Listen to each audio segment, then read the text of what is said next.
I end up talking about health and not just the uh, personal health of the person who is president of the United States. In this case, John F. Kennedy. We talk a little bit about the health of Franklin Roosevelt, about Chester Arthur, William Henry Harrison, who caught pneumonia. Uh, Health comes up again and again and again because it's so central to the human condition, and we can't really separate that from how we think about people. Health is kind of hardwired into our kind of collective experience. Healthiness is part of what we value in our leaders, that they are healthy, strong, robust people.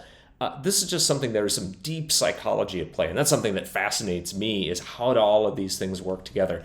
And like those presidents that, Lincoln, Roosevelt, Reagan, people like that are just kind of larger than life figures, it's difficult to get a sense for what angle to cover from a marketing and communications perspective that just hasn't been covered before, isn't just immediately obvious.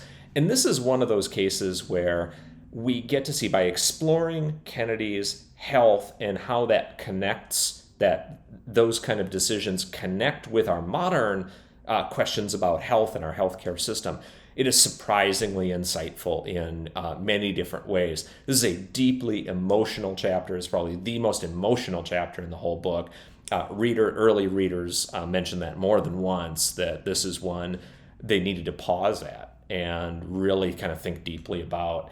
I think you will as well. I'm going to read you just a short excerpt of a section called "The Problem with Pain," regarding Kennedy's experience with PT 109. This is part of a much larger story of Kennedy's life, but I think this is an interesting, kind of an interesting excerpt. So here goes. In the words of Lenny Tom, Kennedy's executive officer on PT 109, Jack, meaning John F. Kennedy, Jack feigned being well. Given what you know now about Kennedy's medical condition, and I talk about that quite a bit before we get to this point, doesn't it seem like he would be the poster child for medical deferment from service in World War II? I must admit, I thought that. In fact, you can read the physical standards in World War II yourself. I did. I'm no doctor, but I'm not sure I need to be one to know that Kennedy was in no shape to withstand the rigors of combat. However, when you have a well-connected, enriched dad, a sense of duty, and a burning desire for a political career, you can get yourself into the military. Funny that many people in that situation would use medical problems to get out of military service, not to get into it. But I digress. Kennedy might have earned a spot in the Navy, but no one was fooled. Commanders tried to find a place for him that was the least rigorous. Eventually promoted to lieutenant, he commanded 2 patrol boats, like PT boats, 109 and 59. To help alleviate his constant pain, Kennedy started wearing that fateful back brace and sleeping with a piece of plywood under his bed. Kennedy never said anything, but his XO, executive officer, usually second in command, figured it out.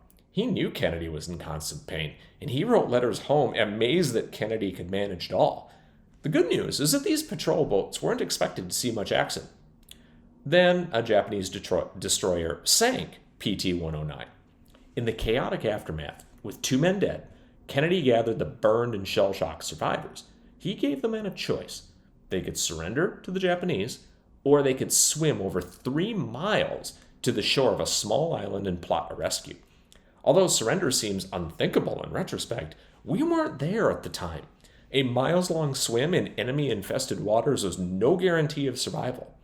Long story short, the men voted to swim for it, with Kennedy himself, remember the guy with the very bad back, dragging a burned sailor to shore using the strap of his life vest clenched in his teeth.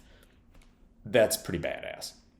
Of course, the Navy and the press would hail Kennedy as a hero. And yes, he was. But remember what you know about corticosteroids and their impact on bone health, especially in the lumbar spine. Back in the United States, Kennedy underwent back surgery to address the pain, where doctors discovered clear evidence of the impact of years of steroid use. The bones in his lower back were turning to mush. It was so bad, in fact, that his fifth lumbar vertebrae would collapse within a few years. There's more to this part of the story, but I won't continue here. You have to pick up the book to get that. It's intense, though. It is very emotional, very intense. And by understanding this and then understanding how Kennedy communicated, this is all that part about the kind of that authenticity in communication that we talk about, right? That when someone says, ask not what your country can do for you, but what you can do for your country. This is a dude who asked not and did it himself. And when you hear that, you understand the impact of that in a way that us 50, 60, 70 years later can never really understand. And that's why I like to tell these very personal stories, because we have to understand by reading them, we understand what really makes people effective as communicators in their small circle and gives them that kind of special brand of authenticity at the macro level. So again, July 4th, obviously, that's a good day to release a book like this. July 4th, Marketer in Chief, the book, available wherever books are sold. Get your copy.